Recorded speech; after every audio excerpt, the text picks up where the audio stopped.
Watch the highly anticipated The Players' Championship with Xfinity.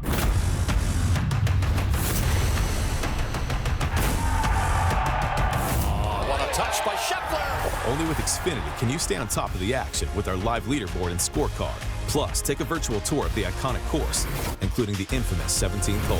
Find it, see it, count on it. Get access to the most live sports with Xfinity. Just set The Players' Championship into your Xfinity voice remote. It was very important for me to have a therapist who could understand relationships, traumas, the LGBTQ community, and someone who was also a person of color. I tend to deal with things in life with a sense of humor. My therapist on BetterHelp and we share this trait, and so we connect on a deeper level, and I'm more comfortable sharing things with him. I am just so much more like in tune with myself, being able to talk to my therapist.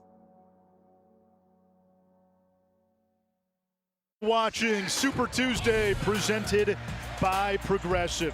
From the Peterson Event Center, it's the ACC on ESPN, and it has been a climb for the Pitt Panthers.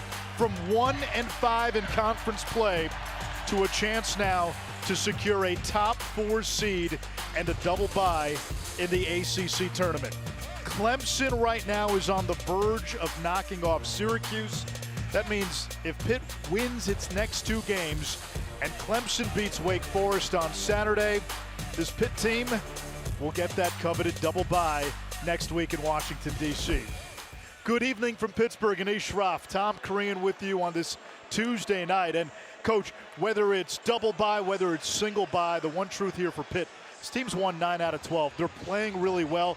Their freshman backcourt has taken that next step. There's no question about it. They've had a huge hand in this, especially after they beat Duke at Duke, which has turned into this run of 9-3.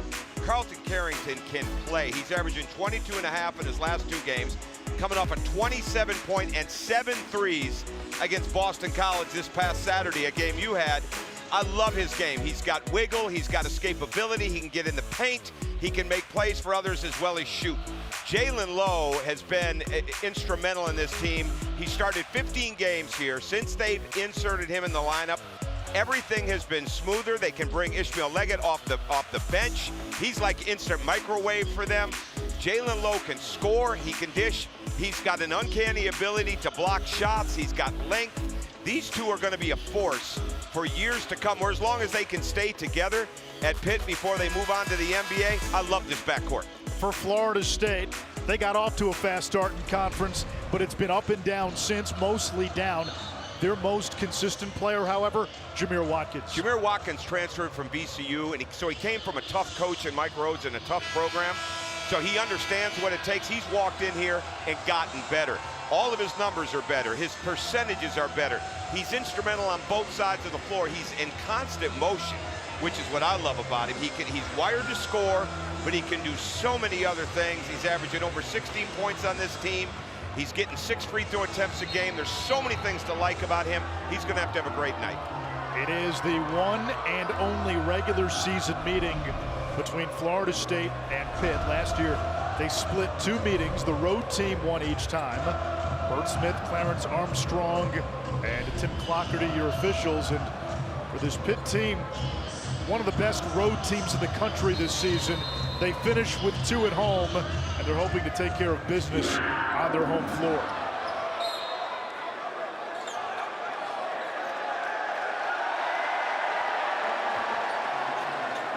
Pitt will have it to start. They vaporized BC on Saturday. That's a good word. On the strength of 16 threes that tied a season high.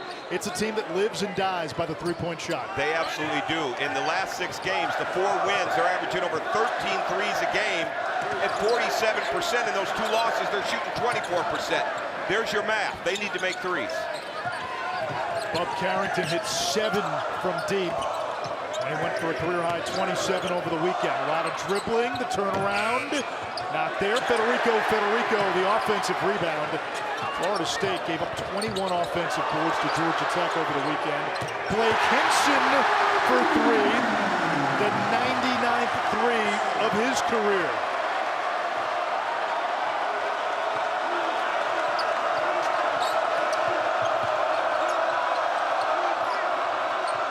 We welcome those those of you who just watched Clemson beat Syracuse to the Peterson Event Center. First meeting of the season between Florida State and Pitt with top Korean Amish Schroff, and the Clemson win is good news for Pitt fans. Pittsburgh, if it wins out, and if Clemson beats Wake Forest on Saturday, the Panthers will have a double bye in next week's ACC tournament. Pitt coming off a big win at BC over the weekend. They hit 16 threes in that game. Blake Hinson got an early three tonight for Pitt. Bub Carrington, who had a career-high 27 on Saturday with the bucket there. Meanwhile, Florida State coming off a road loss at Georgia Tech, where they really struggled on the glass. Well, they struggled big time. They gave up 21 offensive rebounds for 21 second-chance points. You can't do that anywhere, but especially on the road in this league, and that they can't allow that to happen tonight. A good early sign for Florida State. Darren Green from the outside. And we'll get a foul, a hold against Florida State. It's on Jameer Watkins, their leading scorer and their best player. Absolutely. I mean, he's improved so much as a transfer from VCU, where he's done a great job in college, and he's just come here and he's got an incredible purpose with the way that he plays. The movement without the ball for a guy that's wired to score has been phenomenal for Florida State. Austin steps into a three, and the rebound taken by the Spaniard Baba Miller. We're watching one of the more skilled 6'11" players in college basketball, and as he gets stronger, as he gets, especially his lower body, going to be even that much more of a force. Finds Cam Corn, and Hinson cleans. Pitt leading the ACC in three-pointers made. Florida State turns opponents over at the highest rate in the ACC. That's the tale of the tape tonight. Florida State's great at taking it away. Pitt protects the ball better than anybody in conference games. Well, they do, and it's going to come down all night to how does Pitt handle and attack the switching of Florida State. Irregardless if they switch the point guard through the power forward, or at certain times go point through center, 1 through 5. The big part of this game plan is how they attack it. They want to attack, but they've also got to be able to get threes inside of this game. When you're making the amount of threes, they make the most amount of threes in the ACC, and they're coming off a game. Oh, we don't need this. We don't need this early. Watkins and Carrington have to be separated. Tim Clockerty pushing the freshman low, and Carrington away from any further trouble, and then goes to calm down Blake Hinson, who is trying to rile up the crowd. Exactly, and credit the referees. Credit the referees here. This could have easily been a double technical. Thank goodness they didn't call it. It would have been a tough way to start this game. They're going to try to get it under control here. They're going to go to the monitor to see if there was something more there. I'm not sure there was. Come on, man, we're at the zoo in Pittsburgh. Let's play. How about this? We woke up this morning. The weather in Pittsburgh today, most of the day, was in the 70s. Absolutely. I think at one point I got into my car to come to one of the walkthroughs. My car said 81 degrees. I don't know if that was something wrong in the Jeep that I rented, but it only dropped to 79. It was beautiful today.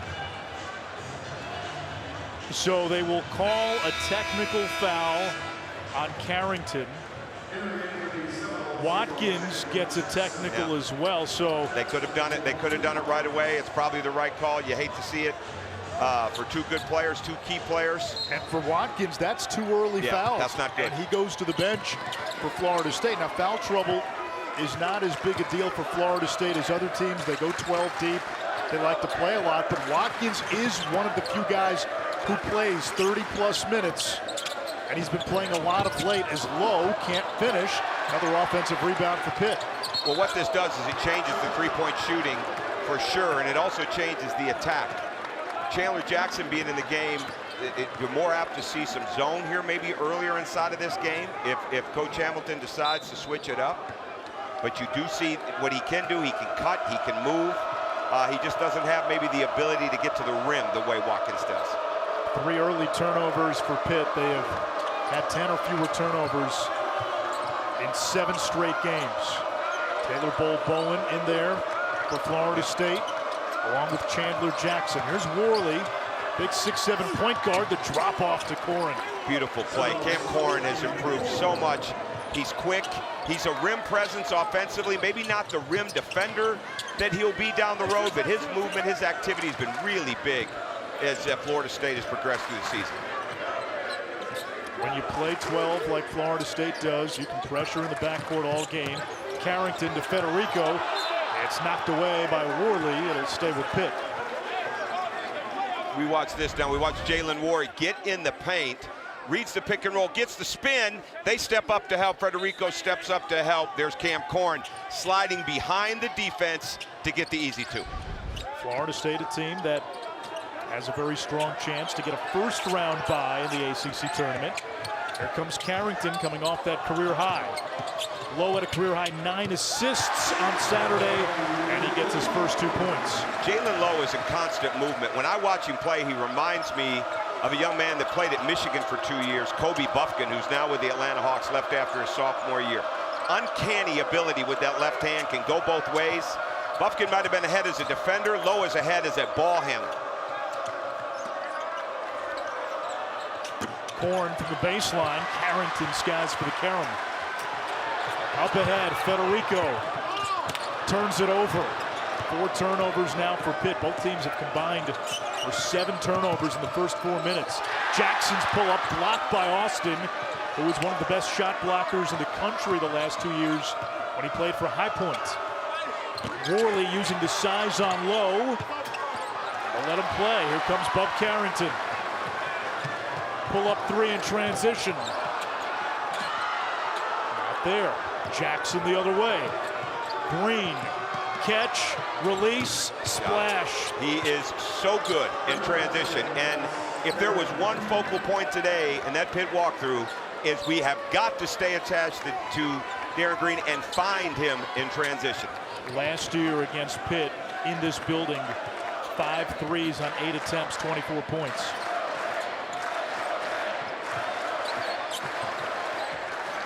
Ishmael Leggett getting ready to check in for Pitt. Low to the basket. Green snags the board. Good pickup there. Good pickup by Zach Austin. Good pass down low. Federico, the block on Bo Bowen. For those of you watching on ESPN News, flip over to ESPN2. Florida State with the early lead on the road.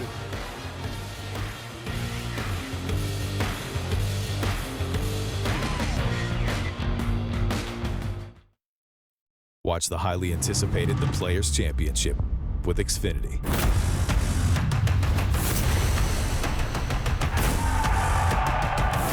What a touch by Scheffler! Only with Xfinity can you stay on top of the action with our live leaderboard and scorecard. Plus, take a virtual tour of the iconic course, including the infamous 17th hole.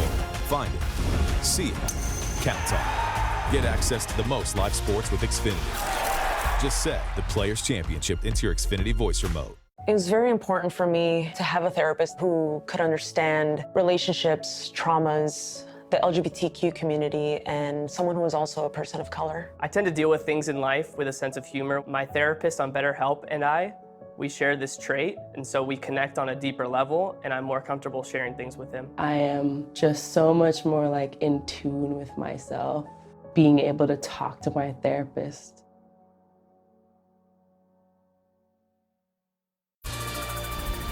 Jeff Capel's first win against a ranked team came in 2019, right here at the Pitt against Florida State. Pitt enters this game very much on the bubble, one of Joe Lunardi's next 4 out. But the good news for Jeff Capel, Clemson beat Syracuse tonight. That was part of the scenario Pitt needed to potentially get a double bye. If Pitt wins out and Wake Forest beats Clemson on Saturday, Pitt is guaranteed a double bye. I think I misspoke earlier. I think I said Clemson if they beat Wake Forest on Saturday. Pitt is 0-2 or has lost to Clemson. So you got the Clemson win against Syracuse, which you needed if you're Pitt. If Wake now beats Clemson on Saturday and Pitt wins tonight and beats NC State, Pitt would have a double bye. Yeah, and I'm just still stunned to seeing Jeff Capel in that suit. Seems like it was decades ago coaches were all in suits. He looked good in that blue suit with the white shirt. You were always a suit guy. Well, no, not. I changed when everybody else changed. I'd probably go back to it. But they're much more comfortable. Coaches are much more comfortable on that sideline, no doubt. 10-3 run for Florida State. Green's got 8.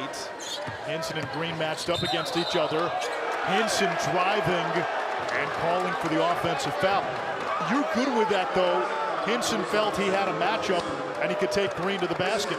Absolutely, but the whole key for Florida State in this game is to not let Blake Hinson get loose. They got up into him. Darren Green got into his body.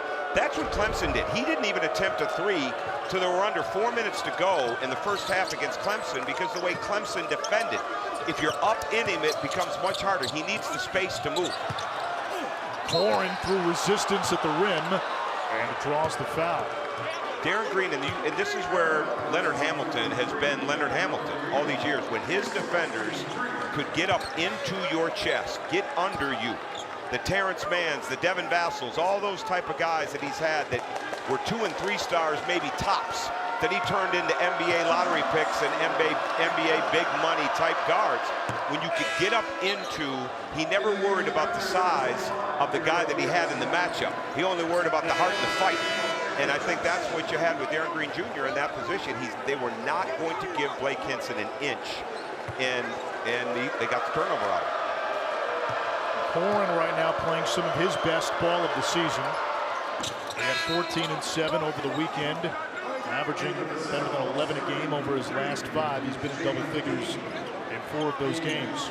It's a good sign right there. Cam Corrin making 2. He's a 59% free throw shooter in the league. So if you're Coach Hamilton and that staff, you like seeing your young big man go to the line and cash in. Watkins on the bench for Florida State with the 2 fouls. He's their leading scorer. Primo Spears guarding Carrington. Spears he held the ball too long. Could be a catalyst. Lowe gets free. Carrington came off that ball screen. If he swings it to not to Buff, I'm getting confused now. He swings it to Lowe right away. I keep seeing Kobe Buff. If he swings it to him right away, they've got a chance to get into the side pick and roll with Hinson and Lowe just a little bit quicker. Here comes Primo Spears. He lost it.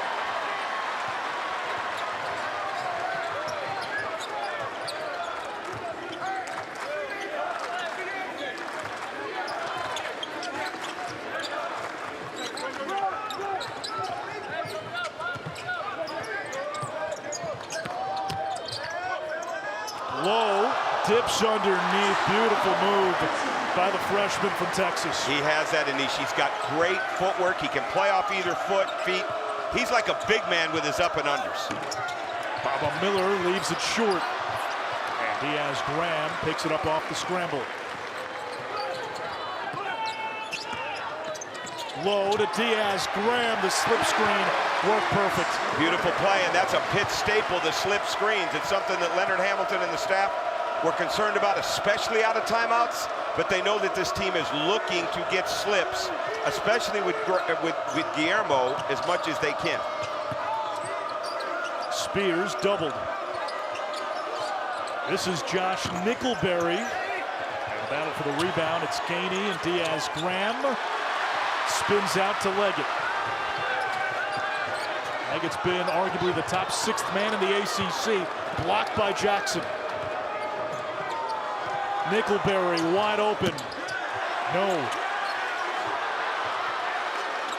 Nickelberry was wide open. He's got to make that shot, and he will. He's capable of making that shot. His percentages don't say that. But throughout his career, he has, and that would be a huge boost to Florida State. You see Josh Nickelberry make some 3s tonight. Guillermo Diaz Graham not there. That was not a good shot. There was no balance. He's a 7'1" guy who shot that like he's 7'1". And Spears turns it over.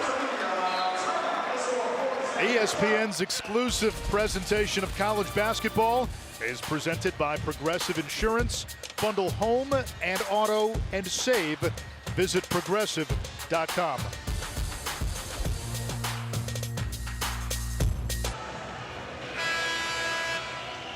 One thing that Pitt is so good at is either setting the screen, slipping the screen, but most importantly, flipping the screen. Great action by Guillermo Diaz. Here comes Lowe. Look at the space between the 2 defenders as he hits Guillermo on the slip.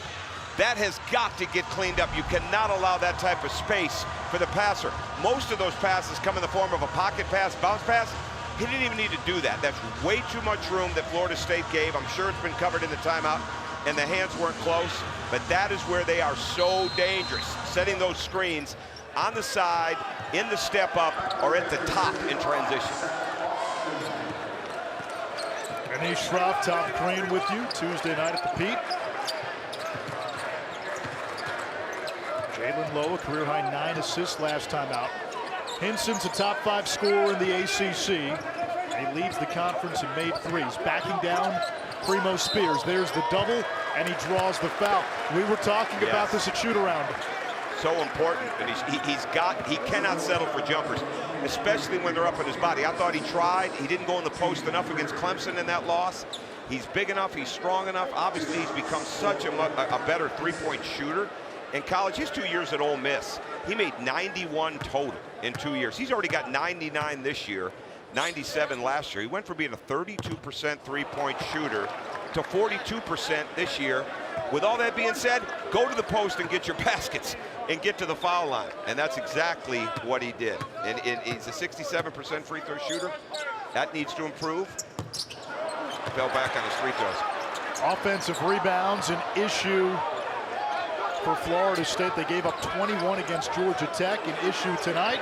Hinson with his 100th triple of the season. He's now 3 away from breaking Ashton Gibbs' single-season school record. What a beautiful shot. You do not want to give up offensive rebounds, especially off the foul line. And then they turn into an open 3 in the corner. Basically a 4-point play, and now a travel at the other end. 6 turnovers for FSU. Here comes the action. He's wide open. They dribble back up. There is nobody near him. The kick up, you know he's in the game. You've got to find him in the corner. Leonard Hamilton said today something that was tough to hear because he's such a great defensive coach. He said this is one of the quietest teams, if not the quietest team he's ever coached. And that says a lot for a guy that has done what he has done as a coach, because he is all about toughness. He is all about aggressiveness. That was pretty aggressive. It's going to be a goaltender. And you saw Carrington, fearless, going to the basket. One of the missing pieces for Florida State this year. While they have size on the roster, they don't have that impose your will type of shot blocker like a Chris Kumaji or a Michael Ojo. They've had others. Fiondu Kabengele a few years ago was a terrific interior player defensively. Baba Miller's got size, but he plays more like a guard. Jalen Gainey just hasn't been healthy since he came over here from Brown, and Cam Corn's a little undersized. Yeah, but Cam has gotten better. People forget, Baba Miller just turned 19. He's been here. He missed all those games last year for the eligibility issues, which made 0 sense. But this is what he's capable of: getting down low, driving the ball. He's not had an off season of weightlifting in this program yet. He played on the national team overseas this summer. He's going to get better. His #1 transferable skill right now to the NBA is his potential. But that's not enough. There's so much more that he's got to get before he makes a career on it. Hinson again. And the battle for the board controlled by Corn. And he can run. He just needs to get lower, get stronger with the ball. Right now, Miller was guarded a moment ago by Guillermo Diaz-Graham. Mallorca against the Canary Islands. It's the Spanish Civil War. I was not very good in history, but I'll take your word for it. Cam Corn has improved. That's the second time he's gone to that spin. He's got a really good touch. And that one rolls in by Carrington, who had 7 threes on Saturday. He plays with so much confidence. I mean, watching him in person now, knowing some of his story, it's amazing the confidence that he has as a freshman in this league. He's earned every bit of his success so far this year, without a doubt. They call him Bub. This is Miller. That's way off in Florida State. 2 for 6 from 3. It's not a very good three-point shooting team. Pitt turns it over. They have more turnovers today than they did against BC on Saturday, when they only turned it over 5 times. Yeah, we got Pitt in a little bit of a home run mode right now. Look at the play. He's ready to shoot the ball, knocks it down. Bub Carrington is a guy back home, okay, in the DMV, he got cut off his AAU team, okay, his 8th and 9th grade year. He finally makes it as a 10th grader. He becomes one of the leading scorers in the Nike EYBL League, which is as tough as it comes. And he's come up the hard way in a sense that so much of his basketball was playing against other grown men at the parks or in the gym. And his dad, who's an absolute legend, Bob Carrington Sr., who's just an absolute legend in the DMV, would get him in the gym, take him and get shots at 6 in the morning. This guy's earned his career. And he just picked up his second foul. He'll head to the bench. That's a tough play, but you know, when you're playing with that kind of confidence, this is where Jeff's got to make a decision. With 9 minutes, I got a feeling he'll come back in here, let him come out a bit, and relax, get his mind right again, come back into the game. You don't want to play too long without him, and you don't want to be in a situation where you don't have Carrington and Lowe on the floor at the same time. Leggett is fully capable here with Lowe. These two have played well together throughout the year. Leggett is so impressive. What he did last year at Rhode Island, coming into this and coming off the bench, just a selfless guy who knows how to score. And that move, bringing Lowe into the starting lineup, bringing Leggett off the bench, has really changed the potential and the ceiling for this Pitt team. Absolutely, because when Leggett comes into the game, he's either going to be playing against a tired starter or the other team's backup guard, and he's going to win that advantage most of the time. He can really, really score. He can get to the rim. He can run the point. Austin from the corner. The three is good by the redshirt junior who transferred in from High Point. Yeah, he had 10 the other night against BC. He's at 33% on the year. If you like seeing that, if you're Jeff Capel. They're getting that open three in the corner right now. Pitt is 4 of 8 from 3. When they make at least 10 threes, they are 11 and 3 this season. Green wanted his third triple. Bull Bowen, no shot clock reset. And the freshman to the foul line. Zach Austin, he slides on the penetration. Bull Bowen steps up to help, probably too much. It was a non-penetrating drive, throws it into the corner. You don't need to overhelp out of the strong side corner. Beautiful three by Zach Austin. Federico just picked up his second foul.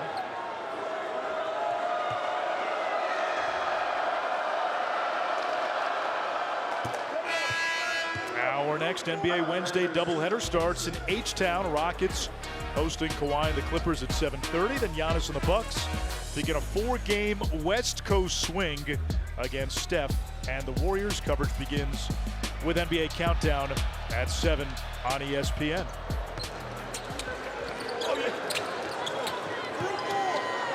Pressure now we see to slow it down a little bit. They'll get into the switch game. They're doing a good job with Darren Green Jr. trying to deny Blake Hinson his easy catches in scoring areas. Hinson down low and fouled from behind. Will get Worley his first.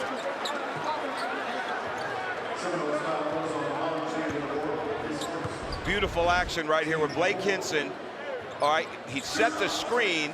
There's a slip. They throw their ball back to Guillermo. Okay, Diaz-Graham.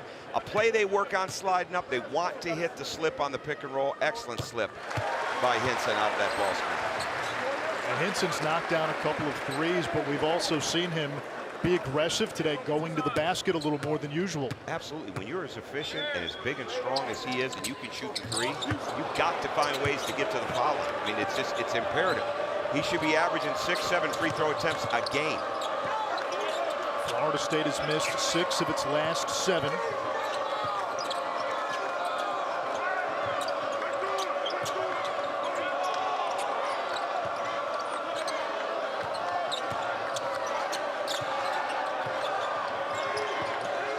Shot clock down to 4. Worley in trouble. Here comes Diaz-Graham. All the way. The follow by Leggett, who's one of the best rebounders on this team. See, you've got to get back. That's where Cam Corn has got to get back and get in the play. He's playing extended minutes right now with the foul issues. Shot fake, Taylor Bull Bowen. Corn stripped, and they'll get a foul. Coach, Florida State struggled on the defensive glass Saturday. 8 second chance points for Pitt. You've got to get back. I mean, you've got to get back. You've got people challenging the shot, but they forgot about the next man. Layup. Watch the highly anticipated The Players' Championship with Xfinity.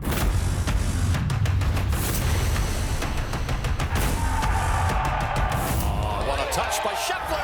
Only with Xfinity can you stay on top of the action with our live leaderboard and scorecard. Plus, take a virtual tour of the iconic course, including the infamous 17th hole.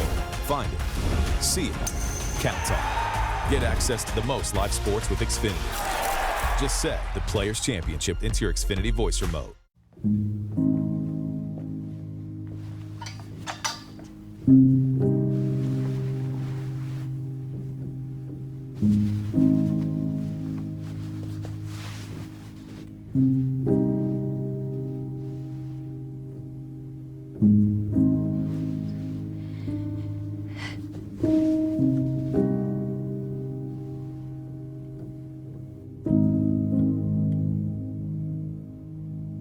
We take a stroll down memory lane. January 21st, 2007 from the archives. I remember that game. The last time Tom Korean was in this building.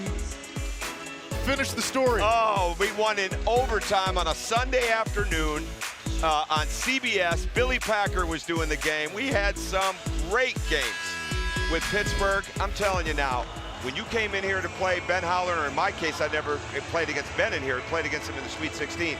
But you came and played a Jamie Dixon Pitt team. First off, you felt tougher coming to Pittsburgh. And if you won the game, you knew you were tough.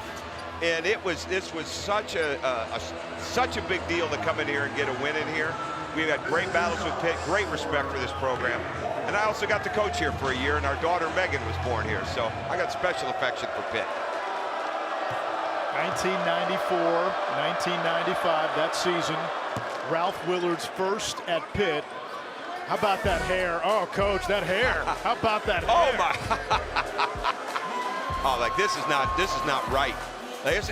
We are supposed to be a team. That's one of the great things about being ESPN. I am getting hijacked today.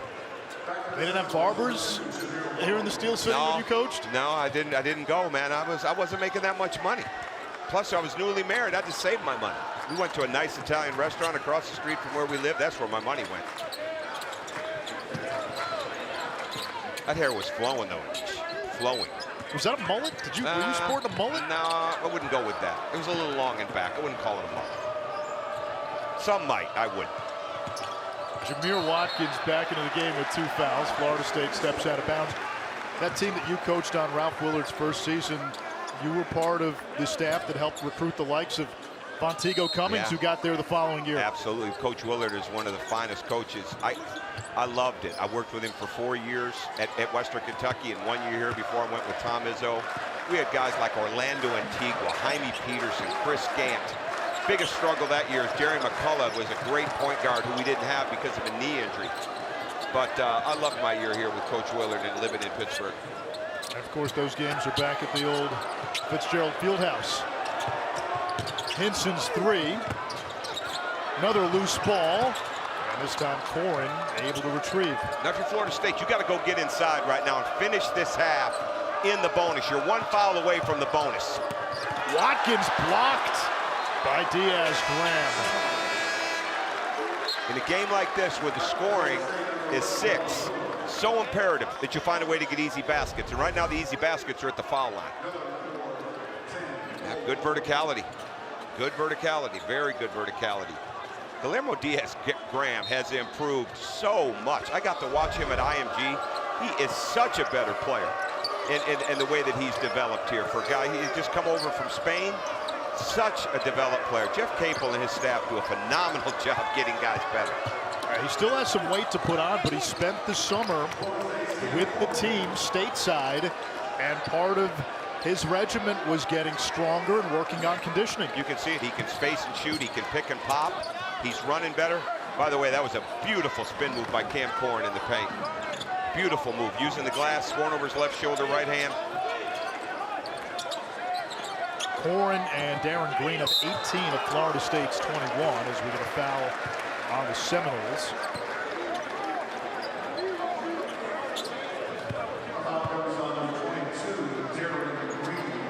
have Carrington out of the game right now, it is important that Florida State get into this, get inside, put even more pressure on the basketball with him out of the game.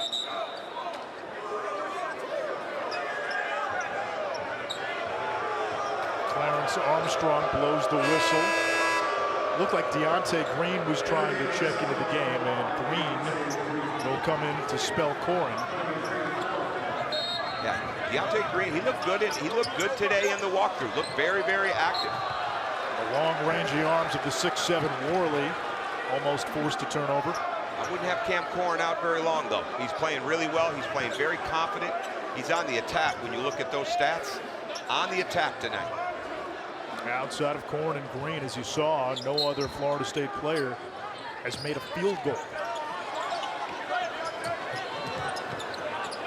Low defended by Watkins. Low splits the D and finds Austin above the rim. Again, Jalen Lowe and Carlton Carrington, their ability to escape traps, to play in traffic, to go both ways, to just the spinning that they have, the wiggle that they play with, phenomenal read, phenomenal job getting in the paint. 4 assists for Lowe. Here's Austin.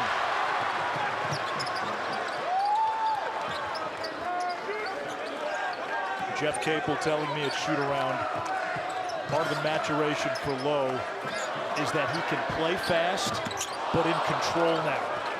He really does have the change of speed thing. They've done a really good job with this group. I think of like Marcus Burton and Braden Shrewsbury, how much better they've gotten at Notre Dame as freshmen. They understand it better. Such a big part of it. Watch now as Jalen Lowe gets in this paint. Crosses up, gets in the paint, inside out dribble, beautiful dribble, throws it up. Great lob. Look at that inside out dribble. That's vintage. That's one of the most underused and undertaught dribble moves in basketball. Why is that? I think people are afraid of the carry, but it sets up, especially if you have a crossover, and now you have the ability to get your hand on top of the ball and fake that crossover because people are jumping for it. We worked on it all the time. Dwayne Wade learned early on how important that move was. Victor Oladipo, guards that we had, Dominique James, Jerome McNeil, Wes Matthews, guys that came in here. It's an added value to your repertoire. It's like having 3 extra moves when you can sell that, because they don't know if it's a hesitation, they don't know if it's cross. You keep the ball in your same hand and you can explode. Valuable move.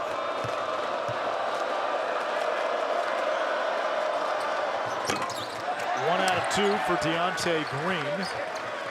One of 5 Florida State players from Leonard Hamilton's home state of North Carolina.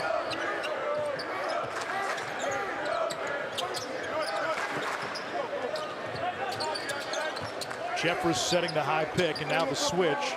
Low guarded by Miller. Exactly what they wanted. 80% of this walkthrough today was spent on attacking switches. Shot clock running down. Low over House. And the battle for the board. Another offensive rebound for Pitt. Leggett trapped underneath the basket and finds an opening. What a beautiful move. I thought he was driving to throw it baseline. He stops. That deceleration is excellent.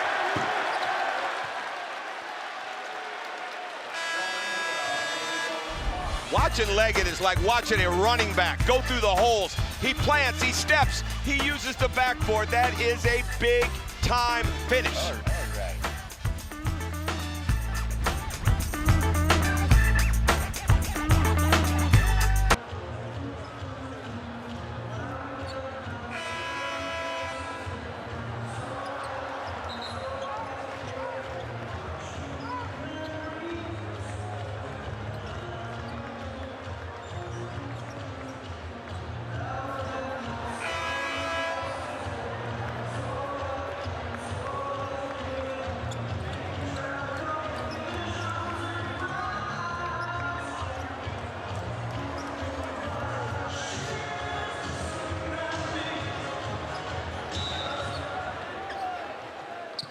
Kenny Schraub, Tom Crean, 3:51 to go, first half.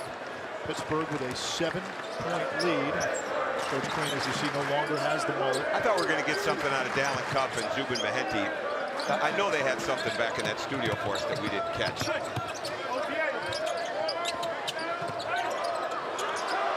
Diaz Graham lets it fly. And the Slim Reaper hits. The Slim Reaper. Jimmy Carr, who coached him at IMG when he got there, said he was 172 pounds his first day at IMG. They list him at 220. They must have weighed him dripping wet and wearing some heavy-duty Timberlands at some point. I don't know if he's 220 yet, but that shot looked good. And we got a foul underneath. Miller got tied up with Jeffress. Bobby Miller still down.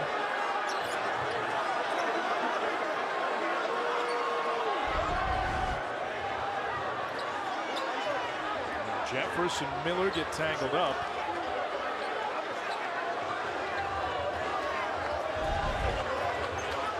Now let's see if they go to the monitor.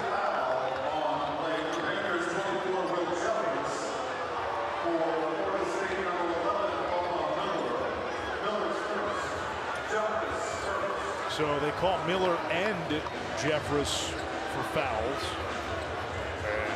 Now they're going to see if there was anything more egregious. What do you see here, Coach?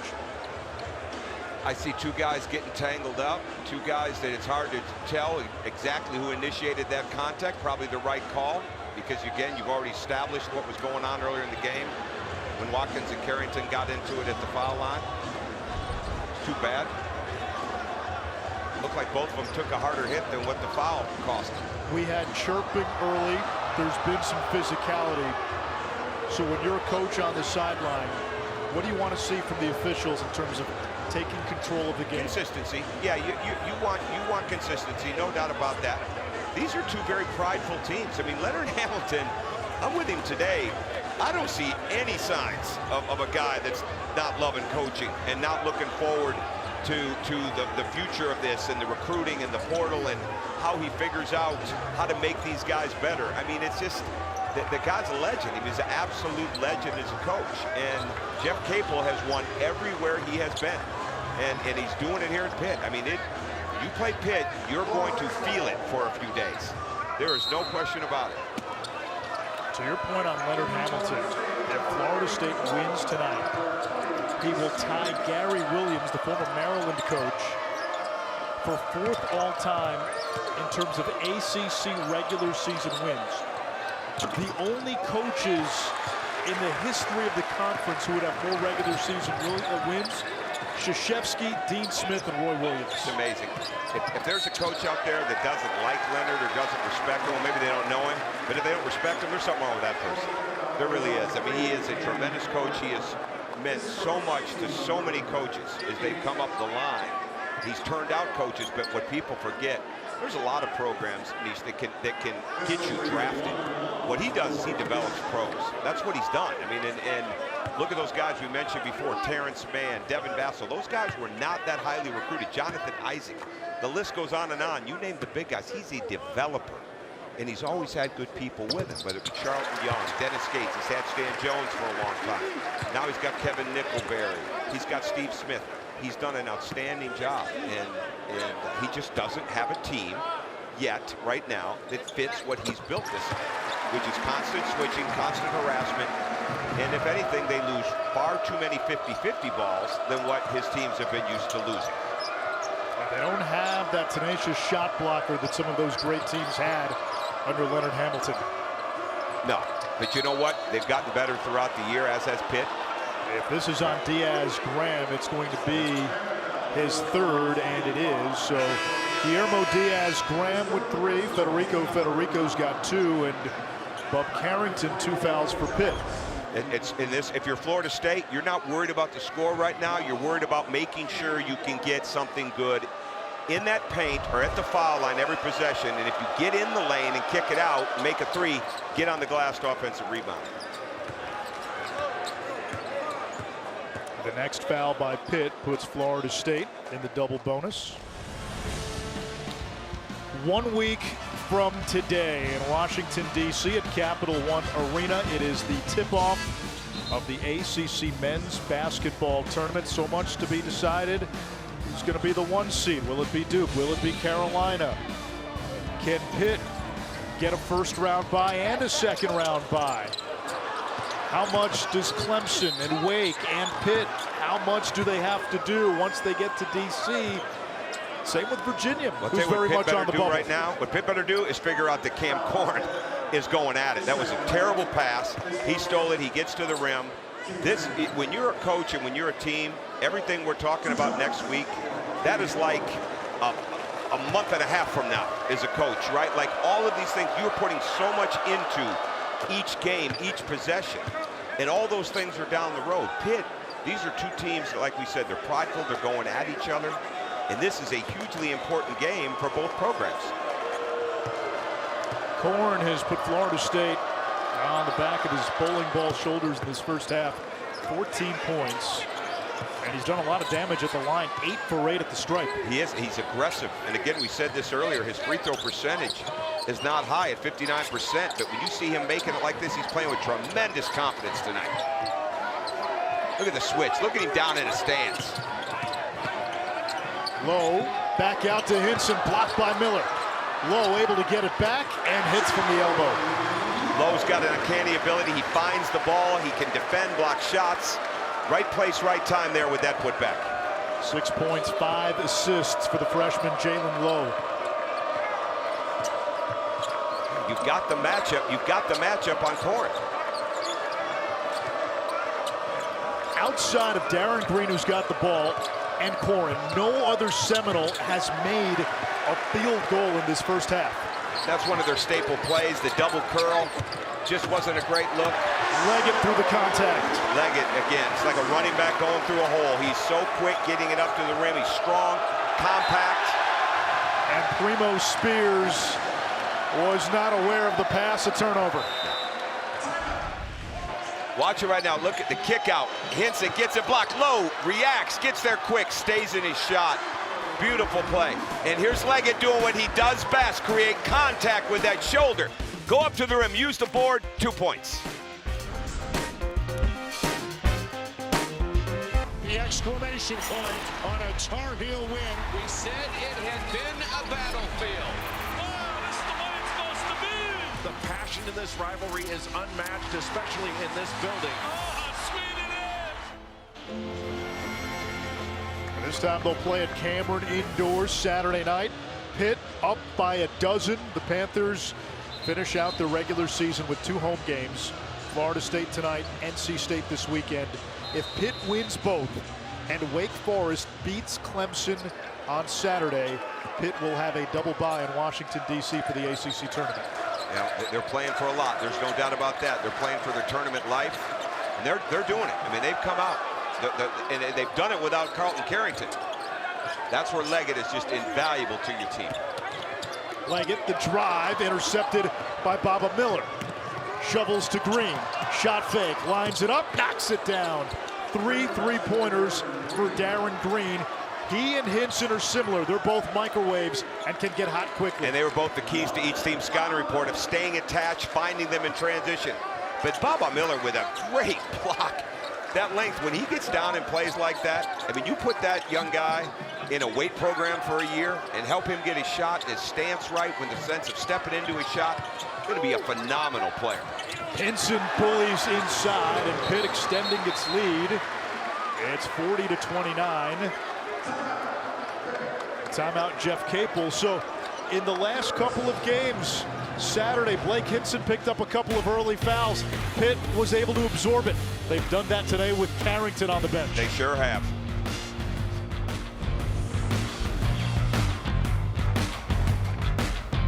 Watch the highly anticipated The Players' Championship with Xfinity.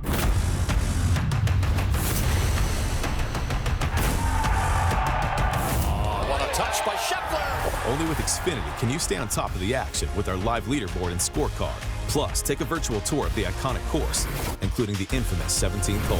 Find it, see it, count on it. Get access to the most live sports with Xfinity. Just set The Players' Championship into your Xfinity voice remote.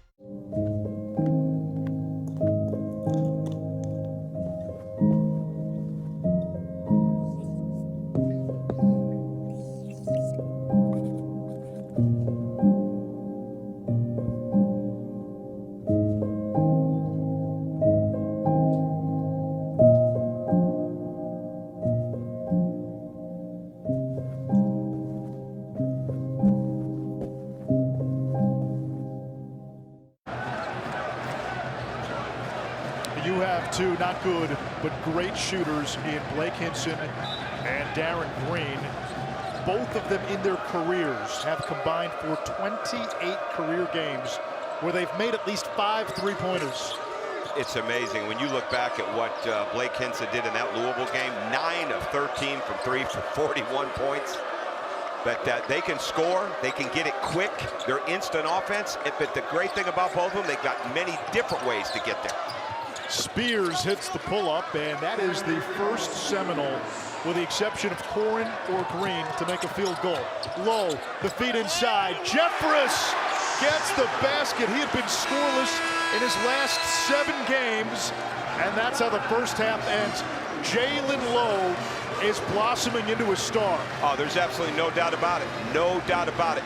But if you're Leonard Hamilton right now, the first thing you're talking about is the transition defense, which leads to easy baskets or them getting second chance points because not everybody got back. Those are not characteristic of a Leonard Hamilton coach team. Those things have got to get cleaned up to get back into this game.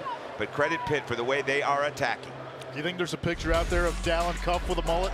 Dallin Cuff with a mullet? If there is, I bet there is.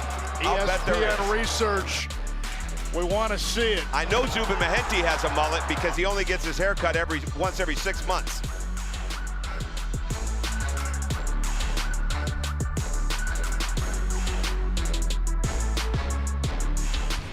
Welcome back to Super Tuesday, presented by Progressive. Florida State's offense, really 2 guys in the first half. It was Darren Green with 11, Cam Corn 14, 4 off a career high. This really helped Cam Corn get going. You see that ball go through the basket in such an easy way. Just builds the confidence. But this guy right here, Jalen Lowe, with Kelton Carrington out of the game, dominated that first half. Making buckets, making passes, using his dribble moves and footwork to get into the paint. Phenomenal, phenomenal freshman guard. You can get lost in all the hypotheticals and buy and double buy in the ACC tournament. The reality for Pitt, the way their freshman backcourt has gotten better through the course of the season, it gives them a chance to be dangerous in Washington, D.C. next week, and it gives them a chance to be dangerous in the NCAA tournament if they can get there. Oh, I believe that wholeheartedly. I mean, because they're not only good, they know they're pretty good. They play with really, really strong confidence, because they play the game strong. They're not big, strong, young guards, but they play strong. They play quick, they play fast, and they play intense. Florida State turns it over on its opening possession of the second half. You look at Pitt's resume, and net of 44 quad 1 wins against Duke and Virginia. The 7 road wins, which is tied for most amongst power conference teams. And that's not just 7 road wins, it's 7 road wins against power conference teams. That tells me if you put them in, they can go and beat somebody. Absolutely. I mean, I don't have a vote, but I've got 2 eyes. And 4 eyes actually with the glasses. I love the way they play. I think they're an NCAA tournament team. What they did at Duke, the way that they beat Duke, the way they ran the ball screen, the way they got them in 2-man games, the way they beat them in transition, it was like that's the identity that they needed. That's the identity that they have. Maybe it hadn't come yet, especially when you've got freshman guards. So that Duke game at Duke turned everything in my mind. And they've become so much more confident as they've gone through the year. Jeff has done a fantastic job with that staff. Lowe gets the screen from Federico. He's got the mismatch down low on Green. Miller comes over to help. Austin wide open and hits. It's just too easy. I mean, it's just too easy. Right now, Florida State, they're aggressive, but they're moving on the catch when the ball gets passed rather than moving on the airtime of the pass. It's a big difference. Miller posting up Hinson. Using that 6'11" frame. Good job. Good interior spacing, too, by Cam Corn to move to the other side as Baba Miller made his move to the middle. And Lowe draws the contact. And if that is Watkins, it's going to be number 3. Let's see who they call the foul on. Good catch. Darren Green Jr. gets caught in it. There's no communication. Jalen Warry gets there late. It's too easy. This is a great move. Look, Cam Corn slides out of the way, takes his man with him. Turns into a nice inside the lane move for Baba Miller. Second foul on Cam Corn, and Jalen Lowe back to the line. Up to 7 points on the night. He scored in double figures in 8 straight. And if you look at his last 6 games, maybe the most impressive stat, in those 6 games, only 7 turnovers. Well, he's a basketball player. Like, I'm not sure you define his position. He can play 1 or 2, but he's a basketball player with his footwork, with his up and unders, with his ability to block shots as a guard. His movement, his passing, his dribbling. He's so well schooled. It shows up. Austin picks up the foul, and if you count his numbers from tonight, then 6+ games. Coach, for a freshman point guard in the ACC, in those 6 games, 33 assists, 8 turnovers. That's impressive. That's impressive. He's playing his type of game. He makes up and unders. He gets into the paint and creates. He can hit the floater. He can make a 3. He can play off the ball, especially when Carlton Carrington is in. He moves well. He's a very, very instinctive player.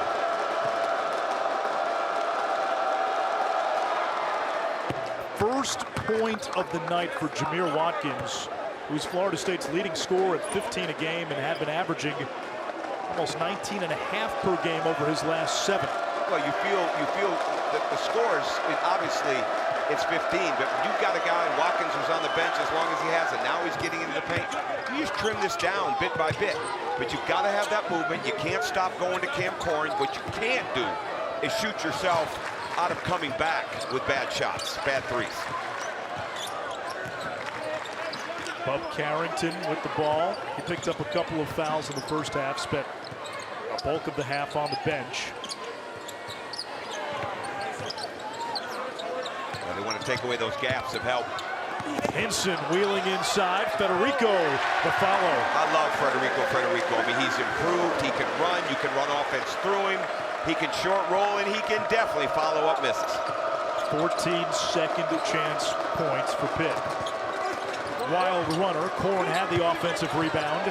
Regains control. Blocked from behind by Austin. Look at him run. Look at Federico running. Look at that run. Rewards the big man for running the floor. Oh, man. That is beautiful. Look at the energy that he plays with.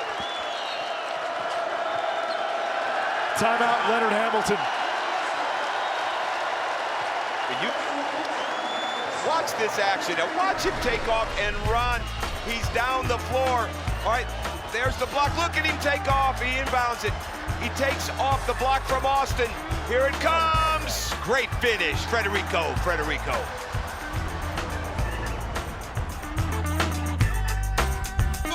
When it comes to seeking revenge, there's no place like home. This scene is simply amazing. First, number 1 Houston hosts the Jayhawks. Yes! Knocks it down! Then, it's round 2 of the game's greatest rivalry from Cameron Indoor. That is the exclamation point. Duke Carolina delivers again.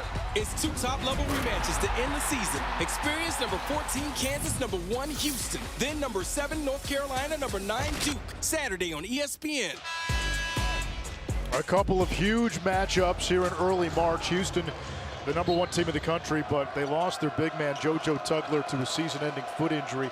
How significant is that for Kelvin Sampson? Well, that's significant because you add in the loss of Ramon Walker, which is a problem. Juwan Roberts basically played that Oklahoma game with 1 hand, 1 arm the other night after getting injured in the first half.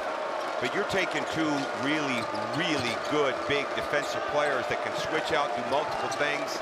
That is a problem for Houston down the road, no question. A team that gives up less than 60 a game as Watkins hits the 3. Gave up, what, 85 to Oklahoma the other night? And again, Jamal Shedd, he just wills you to victory. I mean, he's such a good player. He's the best player on a great team. And they've got the guard play, and they've got enough. But over that long period of time, that really dives into their depth, especially you get into the tournament and there's foul issues. Hey, it's been a balanced scoring effort for Pitt. Not a single player in double figures. Carrington swings it to Henson, who beats the shot clock, raises the front rim. Austin diving for it and knocked it out. See, that's just what they've got to do a better job of making contact first.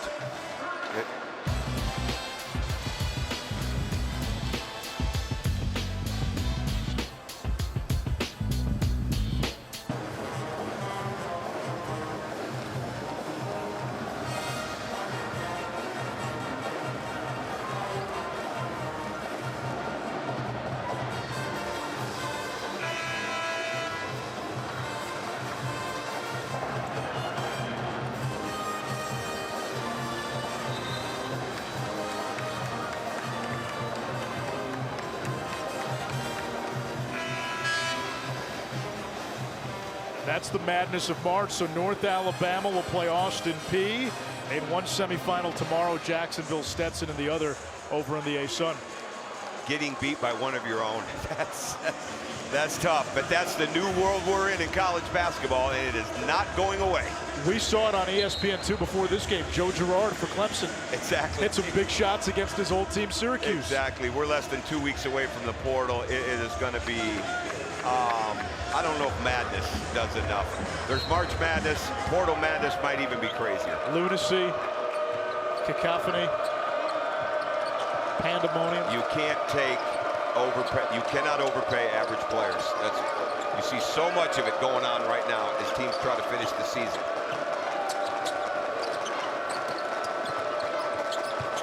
Corn's got 14 to lead the Seminoles. Kicks it out to Worley. Hoists a three. It's just his second three of the season on 6 attempts. He had pretty much shelved that shot through all of non-conference, and all 6 of his 3 He's a winner. Attempts have come in league play. He's a winner. He understands how to play. He can do so many things for others. He can move without the ball. He can deliver the ball. It's a great pass by Cam Corn out. Jalen Worley's 3. Worley's only other 3 came on the 3rd of January against Georgia Tech. Dropped into the 1-3-1. Off-balance jumper by Carrington there. That's where he's got to stay in his shot. He fades off to the right. Those never work out well. Watkins through the trees. Out of bounds. It'll stay with Florida State. And that is not a 3 for Worley, so he's still stuck on 1-3. They said his foot was on the line. That was a 2. Well, it looked good anyways, right? But the defense now, Florida State jumping into that 1-3-1. Pitt wants to get some movement through the middle on that as we get back into the other end.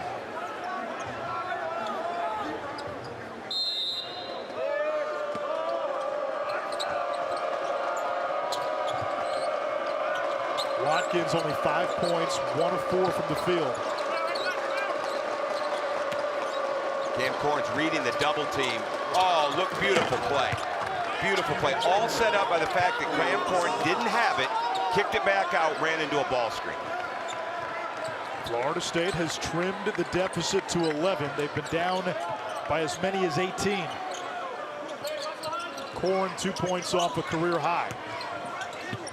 Carrington gives it up. That's a 6'11" +4 guy on the wing, defending that in the zone. Federico knocks it away. 3-on-2 for Pitt. Hinson all the way. The basket is good.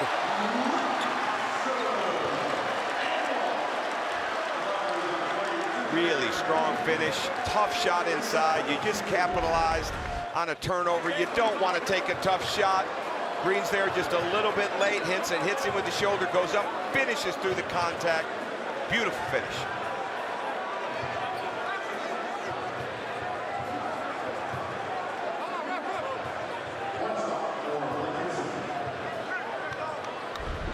Give Jalen Lowe another assist. He's got 8 assists now on the night. Last time out, he had a career-high 9. Yeah, with the 12 points. I mean, again, he's just... Everybody that's following Pitt and following the ACC is watching these 2 freshman guards blossom right before their eyes. We get to see it tonight. They look like freshmen, maybe body-wise. They certainly aren't playing like freshmen. Lowe is somebody who was banged up, hurt at the beginning of the year, as we get a foul call. And it was a slow on-ramp, but once Jeff Capel made the decision to put Lowe into the starting lineup and have Leggett come off the bench, this team took off. Yeah, you know who deserves the credit for that outside of Jeff Capel recognizing it? Ish Leggett. Because here's a guy that was a very, very good guard in the Atlantic 10 last year at Rhode Island, comes here, joins this team, and accepts a role which really hasn't affected how he plays, but it has affected and impacted his teammates to have Lowe out there. And how important is that when you're in the transfer portal looking for guys, and a lot of times it's a mercenary type of situation. Someone's going to another place because they want to play more, they want to score more, but to get somebody to buy into we rather than me. Well, I think you have to know, okay, you're transferring, there's money involved with the NIL. You want to go and take a step up from the Atlantic 10 to the ACC. But with all those things being said, you've got to be able to come in and impact winning, and you have to understand what your impact is. So he wasn't going to come up to this level here and just score maybe as much, but he still can get the same looks, the same type of shots, playing with other guys because he's concerned about making them better as well. Watkins picks it off. Worley lays it in for 2, and the Noles have closed to within 11. Quickly the other way. Since that timeout, the Pitt ball handling has not been nearly as strong. The decision-making hasn't been as good. That's not a good shot. That is not a good shot being challenged in the paint. Florida State's got to do is continue to get good looks like that. Green kisses it off the window, and Jeff Capel wants a timeout. You brought up ball handling, decision-making. Florida State in conference play turns its opponents over on 20% of its opponent's possessions. That's the best mark in the league. And Pitt it's has really been really good at taking care of the ball. Exactly, but it's not even really close for how good of teams Leonard Hamilton has had over the years. But these guys, they do go after them. This is a beautiful move over Guillermo Graham-Diaz. Just a beautiful move to get it up high off the board, shoot it over the 7-footer. That is beautiful.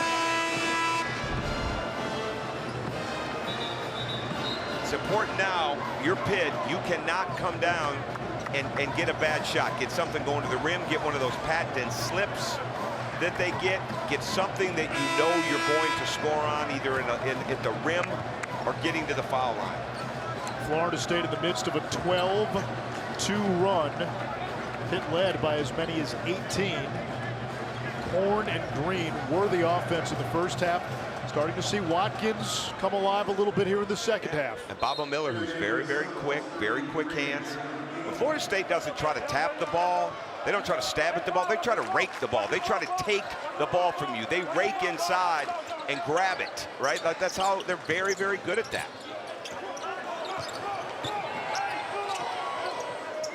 Carrington open, not there. Baba Miller has the rebound and gets fouled by Leggett. This is the moment of truth right now for this Pitt team. Because Jeff Capel, the staff, you see him over there, they're clapping, they're trying to get these guys going. They took their foot off the gas. When Florida State called the timeout, they took their foot off the gas. They haven't been nearly as fluid. There's not nearly as much movement. And it's a moment of growth potentially for Florida State, a team that at a number of junctures in conference play this season, when they get down big, they just don't have that fight in them, but they're fighting back. And there's Watkins again. It's a 7-point game, and this place got quiet fast. Jameer Watkins is not only the best player, he's the energizer. His movement, toughness, the fluidity that he plays with, it makes everybody more confident. Hinson a long 3, bingo. Way too easy. Cannot give him open looks. He's got NBA plus range. You've got to be there. You cannot let him get an easy catch, no matter if you're man or zone.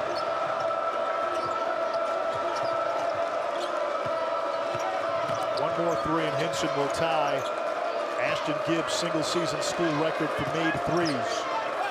Miller using his size and able to draw the foul. He sold that. The head bob and the yell. One thing you've got to teach your team to do, because it's not so natural, teach them to yell. Don't over-yell. But when you get that yell with that head bob, man, that's like a 90% you're going to the foul line. Look at him, he gets inside.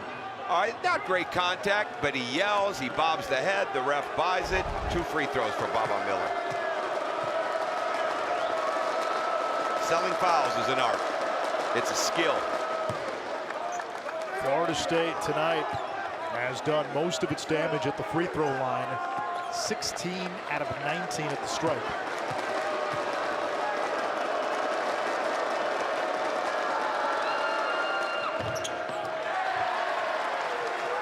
Miller, 1 out of 2. He's a 53% free throw shooter. You've got a game right now, so the defensive intensity of Florida State playing with the length, showing their length on these wings is going to be important, because that's where they've gotten some turnovers. Hinson the long 2, and he's fouled. They get Darren Green his 3rd.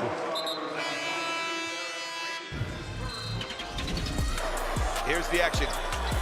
Beautiful shot by Watkins. Worley with what looked like a 3, making a 2. Cam Corn on the roll after throwing it out. Florida State playing with great confidence since a called timeout by Leonard Hamilton. Watch the highly anticipated The Players' Championship with Xfinity.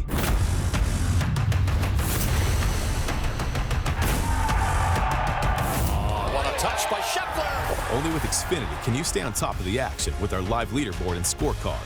Plus, take a virtual tour of the iconic course, including the infamous 17th hole. Find it, see it, count on it. Get access to the most live sports with Xfinity. Just set the Players' Championship into your Xfinity voice remote.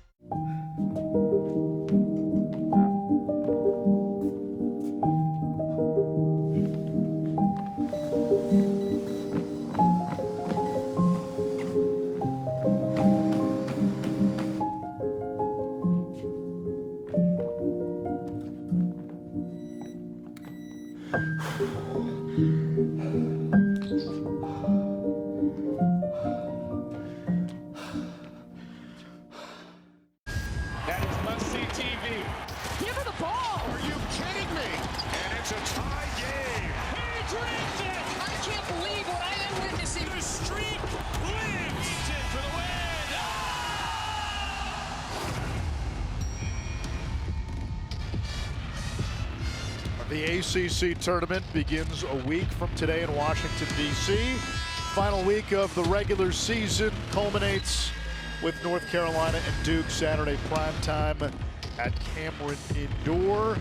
Well, Caleb Foster's health now somewhat of an issue for John Shire and the Blue Devils. There's not really much of a bench that he can rely on. And Caleb Foster, they don't need him not at full strength, because for them to continue to win, a guy like Caleb Foster and Proctor, they've got to get better defensively. I mean, there's no way around it. They have got to improve for Duke to make the run that they're capable of making if those two improve. And again, it's late in the season, and you don't need those kind of injury situations that slow a guy down from one of his weaknesses, which is really guarding the ball. How about Hinson tonight? 5 of 10 from the field, 3 of 7 from 3, and 2 of 6 from the line. Yeah, he could be more aggressive. He was aggressive early on. He's looking for that shot. He fades back. His shoulders go back when he shoots that free throw. So he doesn't stay in his shot. And not only does he fade back, he fades back early. Just 2 of 7 from the stripe. Miller fouled on the reverse layup. His fellow Spaniard Diaz-Graham got him. That is 4 on the sophomore from the Canary Islands. One thing that happens when players come from overseas, they're used to playing at their pace. And it's different. And he's picked up his pace over the year. One more dribble and it's probably a dunk to go with the foul. But Baba Miller, when he gets stronger, when he gets better with that ball, and again, when he bends his knees and plays with his knees bent, this young guy is going to take off even more. Florida State 58% from the field in the second half. With Miller, I think you can forget that he was a guard his whole life before a growth spurt where he shot up from 6'2" to 6'11" in the span of just a few years. Yeah, he's got a lot of confidence for a young player, and he'll get even more as he understands the pace and what Leonard really wants. I mean, look at that length, and as he gets that ball handling and the legit shooting down, because he can get his shot stepping in. He can get it in the lane. Lowe spots up for 3. 11 points, 9 assists tonight for Jalen Lowe. He's the catalyst of this team. That's a big 3 for him. He had not been as assertive this second half. That's a good 3 to hopefully get him going. He had a big 3 late and the win against Duke.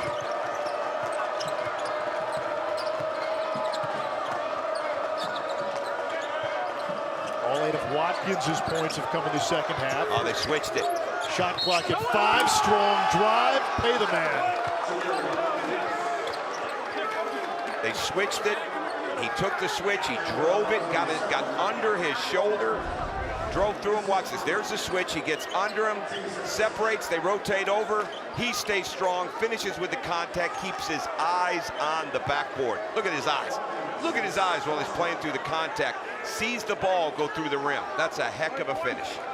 3rd foul on Carrington. You brought this up in the first half. Florida State attacking the paint. It's not a great 3-point shooting team. You said in the first half, they need to get into the bonus. Well, that was Pitt's 6th team foul. midway point of the second half. Next one, and the Seminoles are in the bonus. That's exactly what you want. When you have a goal, did it for us, the goal was always to be in the bonus by the 12-minute mark of each half. You're winning a lot of games if you can do that consistently. They can get in that in the next 2 possessions. That's gonna bode well for them the rest of the game, because the zone has stagnated. Free throw disparity significant. Hinson wide open, and he hits the 3.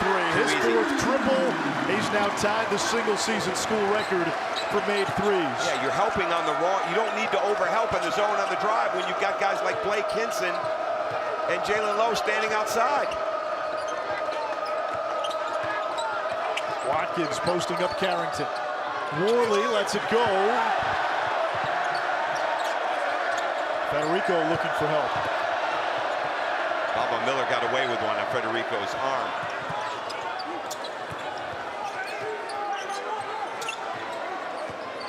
Carrington using the Federico screen. Worley the other way. Green fades from the baseline.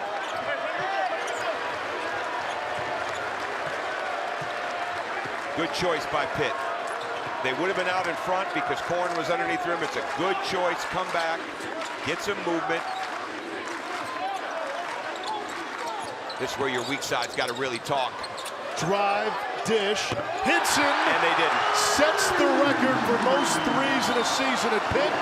One better than Ashton Gibbs. And Jalen Lowe gets his first career double-double with the assist. You know that Blake Hinson is on your side of the zone. You can't not talk. You can't overhelp in that situation. And Green with the answer at the other end. How about this now? 5 threes for Hinson. That is the 14th time he's hit at least 5 threes in a game in his career. What I love is how much his percentages have jumped up. 32% in the 2 years at Ole Miss, 38% last year, 42 and over tonight. Yeah, that's the sign of improvement. A guy spends a lot of time in the gym. Low, a little show and tell. Beautiful. That his ability to stop, to decelerate, to change and get that turnaround jump shot, that is a high-level freshman play. Jalen Lowe in double figures and scoring for 9 straight games now.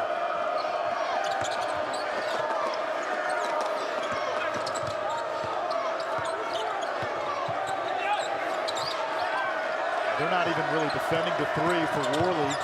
Baseline drive over Federico, snagged by Lowe. Now Worley's getting tired. That was not a good play. Now he's playing so hard, but he might need a rest. Lowe to Federico, fouled on the offensive rebound. Watch Hinson. He's in range right now. He's definitely in range. Steps in, knocks it down from the edge of the P in the Pit. That is a beautiful shot. He's got legit, he's going to play in the NBA. He may get there the hard way. It may be through the G League. It may be in the second round. It may be as a free agent, but he's going to make it. He's going to make it. He's got too many ways he can score and hurt you. A big cheer for Federico, only a 41% free throw shooter this season. And you mentioned Worley and some of the Florida State players getting tired. This is what Leonard Hamilton can do. It's a full-on line change. Well, and again, but he can still stay in his zone. He can put Chandler Jackson in the middle. He can put Taylor Bowen on the wing. He can still stay in that if he chooses to. They spent time today in the walkthrough with this, pretty much this lineup going through the zone. 1 out of 2. Watkins and Korn remain. Everybody else subbed out. Korn's got 3 fouls. Gets it inside. He drops it in. And Cam Korn has matched his career high with 18. The communication by both teams right here is like D-D. Top level grade right now. Both teams are not, for as active as they are and as hard as they're playing, there's not nearly enough communication on what's going on. You don't bump that up, you're not grading on a curve? No, I'm grading legit. I'm grading like a coach. Leggett pulls up. Too strong. Primo Spears has been quiet today.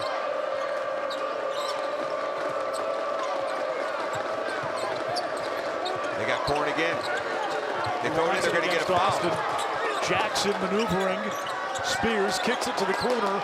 Rainbow from Bull Bowen. Offensive board. Corrin. And the flush. A career-high 20 for the sophomore. He didn't get the ball. He kept moving in the half-court offense. The shot goes up. There he is over two people. He is having a tremendous night. And double figures tonight for the 5th time in 6 games.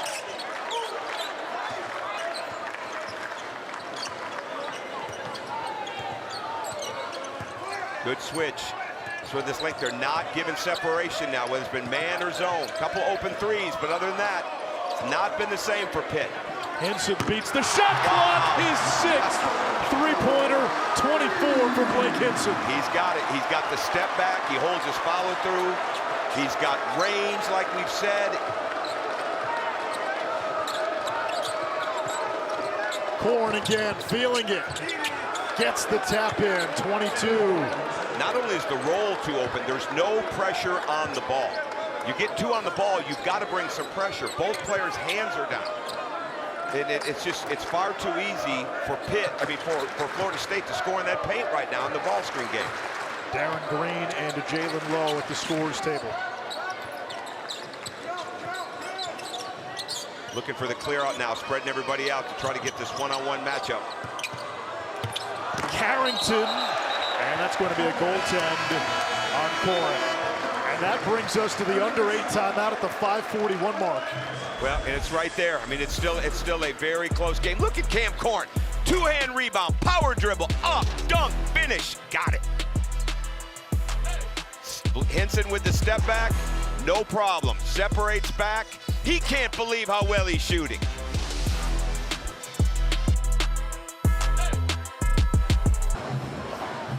Anish Shroff, top Korean. Blake Henson has been a one-man tempest tonight. 6 threes. That is the 5th time this season he's had at least 6 three-pointers in a game. Well, he's getting good ones. He's getting good ones, and they've lost him a few times for a guy that they've targeted to make sure that they do find him. But what he does, when you're not used to playing against him, he tricks you with that range. I mean, that range is for real. And again, he got that step back, and he stepped back to basically 26 feet, right? 27 feet. Like, that's a real shot. Like, the focus today in the walkthrough was to really make every catch hard. And right now, no matter if it's man or zone, he's getting the ball way too easy, and he knows what to do with it when he gets it. Pitt is led by as many as 18. Florida State shaved that lead down into single digits. Now it's back up to a baker's dozen. Corrin's been the Noles' best player tonight. And he's kicking it out because he's reading that double team. He can feel the double team. He's reading it well, and he keeps moving. 4 to shoot. Spears over to Jackson, over Lowe, and they get Jalen Lowe with a foul. He's incredulous. Yeah, that's a very fortunate play right there. Basically, since... Let's see what we got here. That's a 3-shot foul. Shot. It sure is.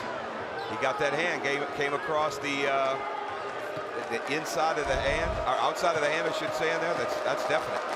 Now you're in the bonus.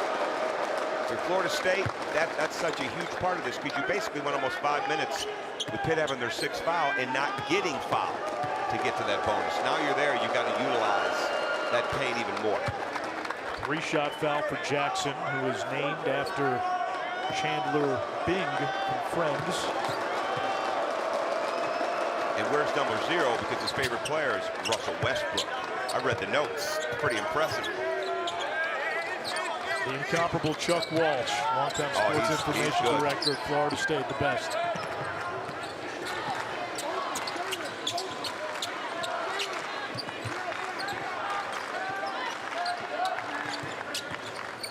Got the switch out.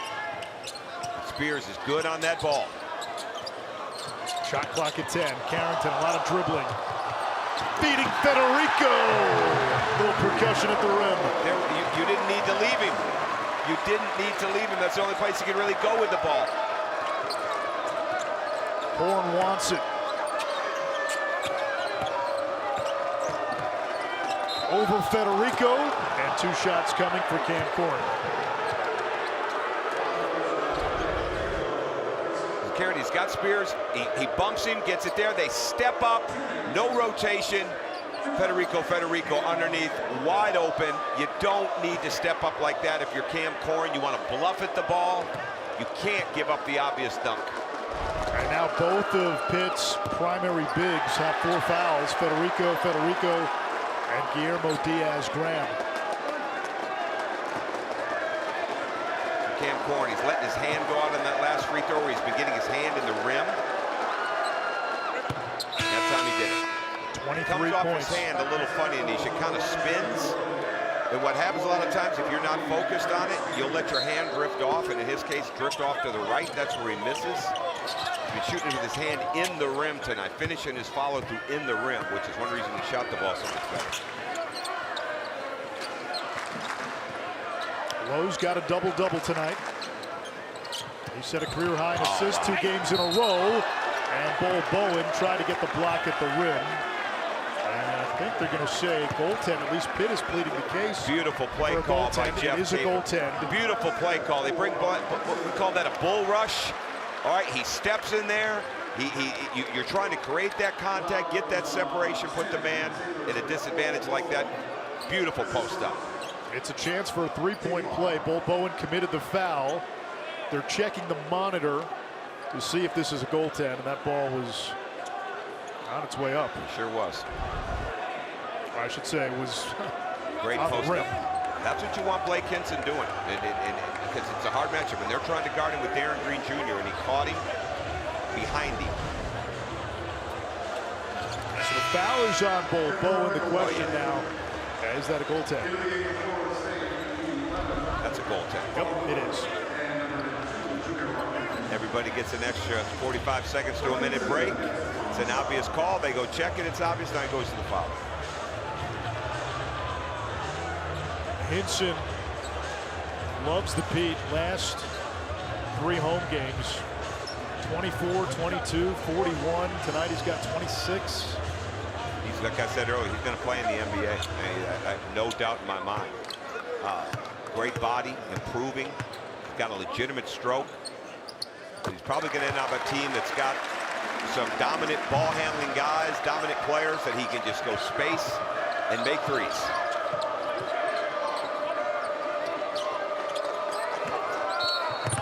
Watkins is fouled. And that's Carrington, that is 4. Yeah, that's a tough call. That's a tough call. He's got him there trying to ice it. He's on him. Now, yeah, he did get his hand in there, and he ripped it through. See it from that angle, it's a good call. But again, they've been letting the hand checking, they've been letting you get up into each other's bodies tonight. But it was also a very good rip through.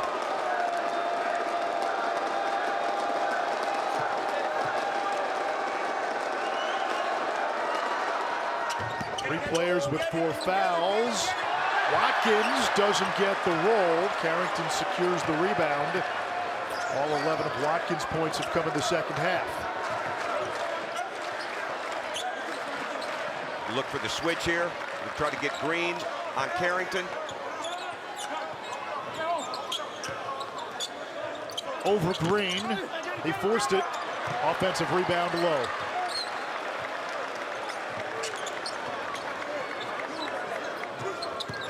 Low gets the step.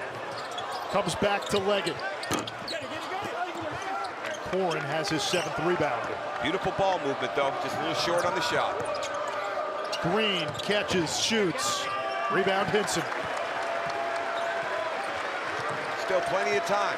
14-point game. You haven't had the TV timeout at 4 yet. Don't give up open jumpers or a clean refusal layup.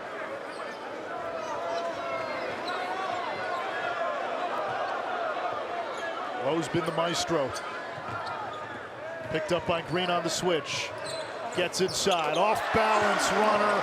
15 for the freshman. While Florida State's got about 3 minutes since its last field goal. That is so good.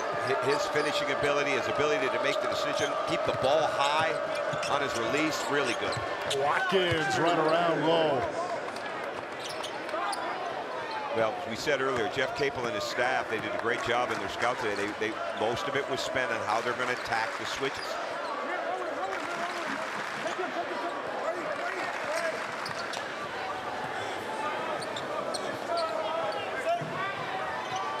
Looking for the switch again with Corn. Carrington has the matchup. Puts it on the floor. Back out to Hinson. Deep three. Not that time.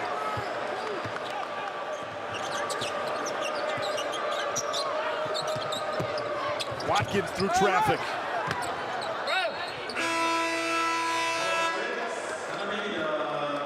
We're watching Anish, and everybody at home watching it with us. Jalen Lowe finds so many different ways to score. Gets the switch, gets in the paint, picks it up. Great footwork with the Euro. Holds his follow-through bucket. ESPN's exclusive presentation of college basketball is presented by Progressive Insurance. Bundle home and auto and save. Visit progressive.com. Well, over in Winston-Salem tonight, Georgia Tech, which beat Florida State over the weekend, has the Demon Deacons on the road. Right now, it's a 1-point game, 18 seconds to go. Wake has not lost a game at home this season.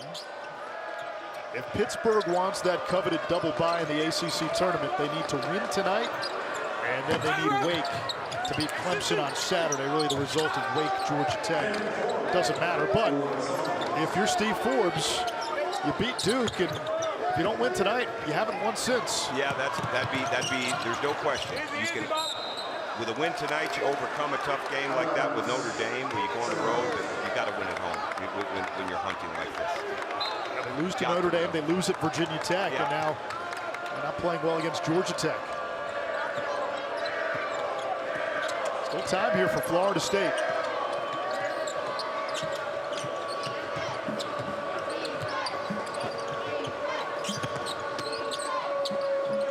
Watkins lets it fly. And Miller called for the foul. It's not that you do not need a fadeaway three.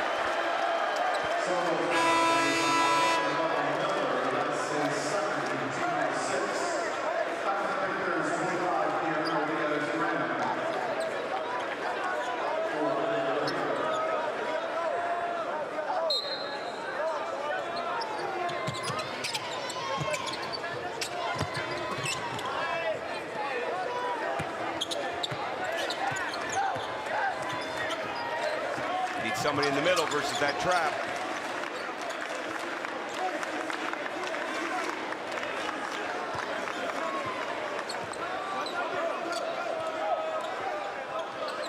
Lowe milks the clock. They want those switches. Pitt has done a fantastic job getting the switch they want.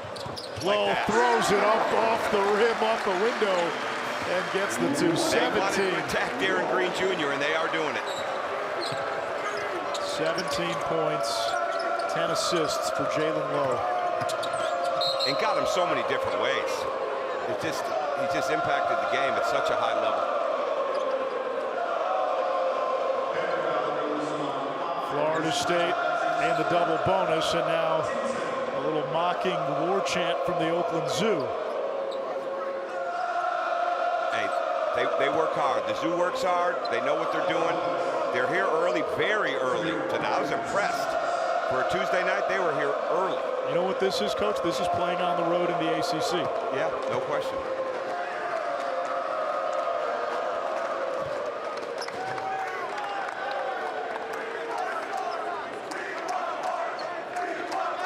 A Pitt team that started 1-5 in conference play. Then reeled off 9 of its next 12 with a chance to make it 10 out of 13. Almost a turnover. Worley gets caught and gets tied up with Leggett. The foul is on the junior Jalen Worley. Yeah, Pitt was lucky with that. They were lucky with that play. They got sloppy on that pass. But again, one of the weaknesses all year for Florida State has been winning the 50-50 balls. Whether they're loose balls like that, whether they're at the rim. Leonard Hamilton staple throughout his career wasn't just the defense, it was the switchability, it was the going after people and just taking the ball, it was the winning the defensive rebounding 50-50s. But he's training guys to get them to understand what that takes. And when you're watching it now and you see Cam Corn tonight and Baba Miller, tonight, I mean, you're excited about the future of Florida State because neither one of those guys should be going anywhere or thinking about going anywhere, because I don't get any impression that Leonard Hamilton is going anywhere. I think the man loves coaching, legendary at it, just needs to continue to build this team and get them where they're capable of being, where his teams have been. He's lost a lot of young players over the last few years. This team took its lumps in non-conference. They lost to Lipscomb, the USF, who's actually having a pretty good season, to SMU. But they started 5-1 in conference play. Now they've trailed off. If you are a Florida State fan, do you see anything that gives you hope going into Washington, D.C.? Oh, absolutely, because again, if they turn it up, and they had their moments here, you're walking out of there with Cam Corn playing this way. I'd have liked to seen them be more conscious on how they could get back in the game with getting more things in the paint, getting things done that way, especially when they were so close to the bonus. Even coming out since the last TV timeout, there's been some, they've moved the ball, they haven't really attacked, they've settled for some jumpers. But this is still a team, that's coached by a legend and coached by a guy that belongs in the Hall of Fame and has developed and trained players and teams for a long, long time and still loves coaching. And it's got an outstanding staff. Both teams have outstanding staff. I hope I'm as active and as locked in as Tim O'Toole is, who turned 60 today. Wait. I thought it was 28. Well, somebody said that. What are you doing? That guy, I mean, it was inspiring to me watching him working out the team before the game. And Jason Capel, Milan Brown, it's an outstanding staff at Pitt. And Jeff's won everywhere he's been.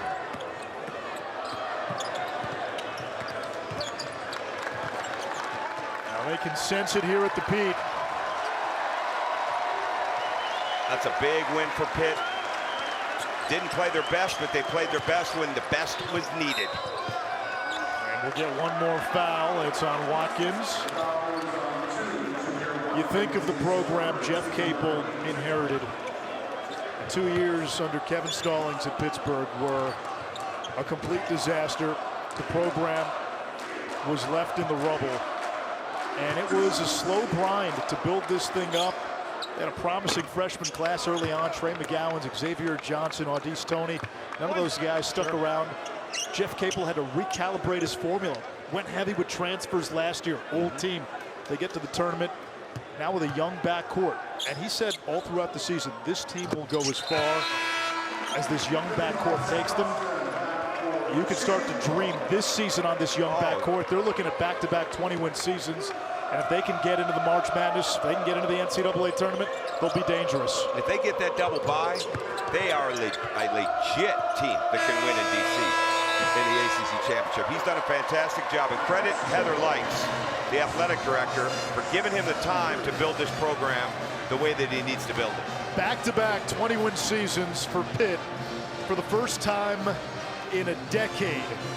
The Panthers got what they needed tonight. They got the win against Florida State. Clemson beat Syracuse. So if Pitt beats NC State on Saturday and Wake Forest beats Clemson, Pitt will secure a top 4 seed in the ACC tournament and the double bye that comes with it. This was a team that started 1-5 in conference. And they're playing their best basketball at the end of the year, which is exactly what you dream for as a coach and try to totally build your team towards that. And they have a lot of different ways that they can beat you at Pitt. There's no doubt about that. And again, they didn't have their A game tonight, but it was good enough to win. And when you see guys like Jalen Lowe play the way that he has on a night that it's not a great night for Carlton Carrington, and then you see what Blake Henson's capable of, high level. Jalen Lowe sets a career high in assists for the second straight game.